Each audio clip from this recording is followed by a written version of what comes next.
Morning, dear students. Welcome back in physics class. Students, we are going to continue our second unit, Newton's law of motion, with the topic some applications of Newton's second law of motion. Students, in earlier videos, we already discussed about Newton's second law. What is Newton's second law? Newton's second law is force is directly proportional to the rate of change of momentum, यानी कि किसी भी body पे अगर हम जितना ज़्यादा force लगाएंगे उतना ही ज़्यादा उसके मोमेंटम में चेंज आता है. मोमेंटम क्या बताया था? Momentum is the product of mass into velocity. ठीक है, product of mass and velocity, उसको हम मोमेंटम बोलते हैं, डिनोटेड बाय पी. ठीक है, तो ये न्यूटन सेकेंड लॉ था. अब हम आज इसकी एप्लीकेशंस रीड करने वाले हैं. देखिए, फर्स्ट एप्लीकेशन है students, a cricket player lower his hand while catching the ball. देखिए पिक्चर में, देखिए ये क्रिकेट प्लेयर क्या कर रहा है, बॉल को कैच कर रहा है, बट अपने हैंड इसने क्या किया हुआ है, लोअर डायरेक्शन में. बॉल तो ये ऊपर भी पकड़ सकता था. क्यों लोअर किए इसने हैंड? इसने हैंड अपने लोअर इसलिए किए क्योंकि टाइम इंक्रीज़ हो जाए. ठीक है, जो बॉल को कैच करने का टाइम है वो इंक्रीज़ हो जाए. अगर मान लीजिए ऊपर, यहाँ पे ऊपर हैंड करके करता तो बॉल उसने जल्दी पकड़ लेनी थी, बट वो नीचे कर रहा है, मतलब टाइम इंक्रीज़ कर दिया उसने. अगर टाइम इंक्रीज़ कर दिया तो क्या होगा, फोर्स. ये दोनों चीज़ें देखो, ये इन्वर्स रिलेशन है. ये चीज़ ऊपर है और ये नीचे है, तो ये क्या है, इन्वर्स का रिलेशन है. अगर टाइम लिमिट हम इंक्रीज़ कर देंगे तो फोर्स क्या हो जाएगी, रिड्यूस. मतलब इसको कम फोर्स लगानी पड़ेगी टू स्टॉप द बॉल. ठीक है, देखिए अब रीड कीजिए इसे. If a player does not lower his hand, अगर नहीं नीचे करेगा, while catching the ball, the time to stop the ball is very small. So a large force has to be applied to reduce the velocity of the ball to zero or to change the momentum of the ball to zero. ठीक है, when a player lower his hand, the time to stop the ball is increased and hence less force has to be applied to cause the same change in momentum of the ball. Therefore the hand of the player are not injured. अगर time limit increase कर देगा तो force कम लगानी पड़ेगी, momentum कम होगा ball का. ठीक है, तो इसीलिए क्या होता है, वो लोअर कर देता है ताकि इंजरी ना हो. अगर ऊपर होगा तो फोर्स ज़्यादा अप्लाई करनी पड़ेगी और उसके हैंड के ऊपर इंजरी भी हो सकती है. क्लियर स्टूडेंट्स, इन सभी एप्लीकेशंस में हम यही मेथड देखेंगे कि टाइम लिमिट हम इंक्रीज करेंगे तो फोर्स रिड्यूस हो जाती है. नेक्स्ट देखिए, a person falling on a cemented floor get injured but a person falling on a hip of sand is not injured.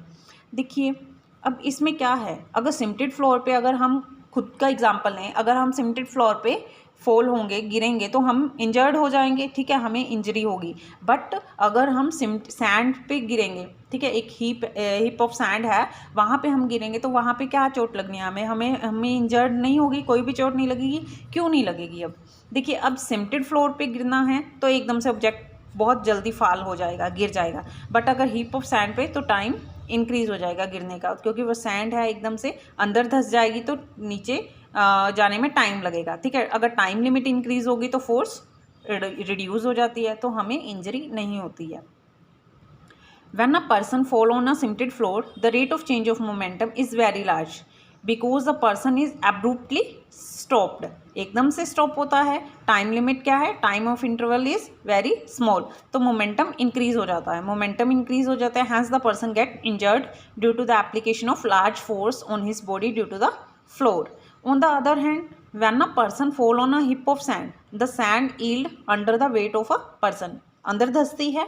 As a result of this, the person comes to rest in a longer period of time. So the change in momentum take place in longer interval of time. Hence, a small force is exerted on the body. So that's why person get not injured. Clear students? अगर cemented floor पे होगा तो एकदम से stop होगा, time limit कम है, time interval कम लगेगा, तो rate of change of momentum ज़्यादा होगा, फोर्स ज़्यादा लगेगी, इसलिए इंजरी होगी in comparison to sand. Next is huge damage to the moving train take place when it suddenly collide with the stationary train. बहुत ज़्यादा डैमेज होता है. Huge damage can happen to a moving train when it suddenly collide with the stationary train. Why? Because when a fast moving train suddenly collide with the stationary train, there is a large change in momentum of the moving train. This large change in momentum of the train is brought about in a very short interval of time. एकदम से collide करेगी क्योंकि वो रुकी हुई train के एकदम से कोलाइड करेगी तो टाइम इंटरवल शॉर्ट है और मोमेंटम ज़्यादा है, तो लार्ज फोर्स लगेगी तो ह्यूज डैमेज होगा। क्लियर। नेक्स्ट फोर्थ एप्लीकेशन है the vehicle are fitted with shockers. Vehicles में शॉकर्स क्यों लगे होते हैं? व्हीकल्स में शॉकर्स, देखिए अगर शॉकर्स लगे होंगे तो टाइम लिमिट क्या होगा, इंक्रीज हो जाएगा। टाइम लिमिट इंक्रीज होगा तो फोर्स कम लगेगी, मोमेंटम कम लगेगा। देखिए the floor of the vehicle is connected to the lower part of the vehicle by spring और shockers. When the vehicle moves on a rough surface, rough road, the force due to jerk is transmitted to the floor of the vehicle through the shockers. ठीक है, road अगर हम rough road पे चलेंगे, जो force है due to the jerk की वजह से किस में ट्रांसमिट होएगी, शॉकर्स में, and the shocker increase the time of transmission to the of the force of the jerk to reach the floor of vehicle, hence less force is experienced by the passenger in the vehicle. ठीक है, तो चोट नहीं लगेगी, injury नहीं होगी। Next is our hand hurt more when we hit the wall then when we hit a sponge seat of a car. देखिए अगर हम किसी दीवार पे हिट करेंगे तो हमें इंजरी होगी, बट अगर हम किसी सॉफ्ट पे, कॉटन पे, स्पॉन्ज पे हिट कर रहे हैं तो हमें इंजरी नहीं होती। क्यों नहीं होती? क्योंकि टाइम लिमिट, अगर वॉल पे करेंगे तो टाइम लिमिट क्या है, टाइम इंटरवल रिड्यूस किया जाता है, तो फोर्स ज़्यादा है, मोमेंटम ज़्यादा है, इसलिए इंजरी हो जाती है। बट सॉफ्ट सरफेस पे, कॉटन लीजिए, स्पॉन्ज लीजिए, उस पर अगर हिट करेंगे या मैट्रेस लीजिए, उस पर क्या होगा, हमें इंजरी नहीं होती क्योंकि टाइम इंटरवल ज़्यादा हो जाता है, मोमेंटम कम हो जाता है, फोर्स रिड्यूस हो जाती है। Karate player break the pile of tile और ब्रिक विद अ सिंगल बो।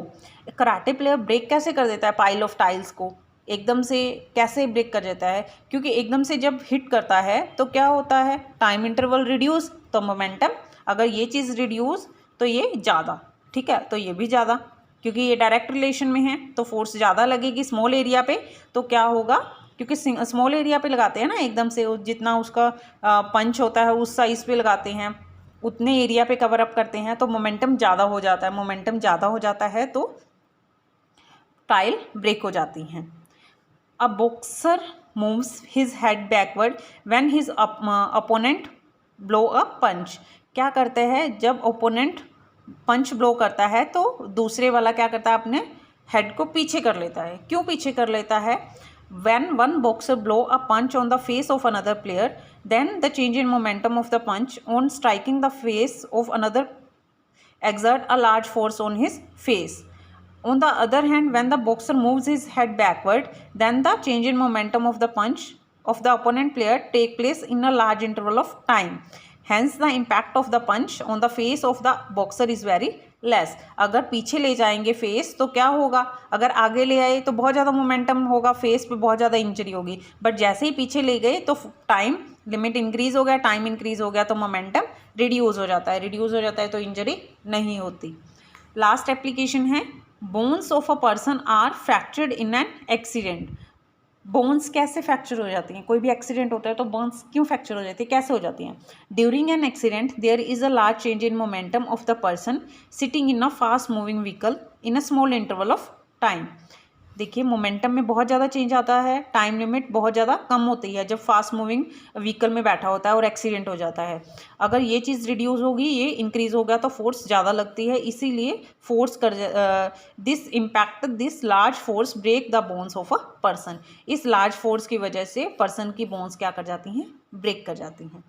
क्लियर स्टूडेंट्स, तो ये कुछ एप्लीकेशंस थी, important applications of Newton second law of motions. आपने Newton second law of motion को भी दोबारा रीड करना है और उसके बाद ये एप्लीकेशंस भी रीड करनी है। I think it's enough for today. Thank you, have a nice day.